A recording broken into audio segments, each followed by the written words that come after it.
برای تزریق کود و سم توی سیستم آبیاری قطره‌ای از یه روش خیلی ساده به اسم شیرونتوری استفاده کردیم.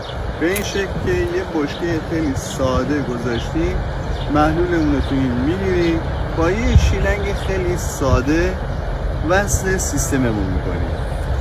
از اینجا که شالولمون میاد، یه لوله انشعاب میگیره و لوله‌ای که از سمت بشکه میاد وصل این انشعابمون میشه. اینجا یه شیر داریم واسه این که میزان سم و کود رو تنظیم بکنیم. اینو باز میکنیم، هیچ سم و کودی وارد سیستم نمیشه. اگه شیرمون رو یکم باز بکنیم، محلولمون وارد سیستم آبیاری قطره‌ای میشه. هیچ انرژی اینجا مصرف نمیشه، نه از برق، نه از سوختهای فسیلی و نه از باتری.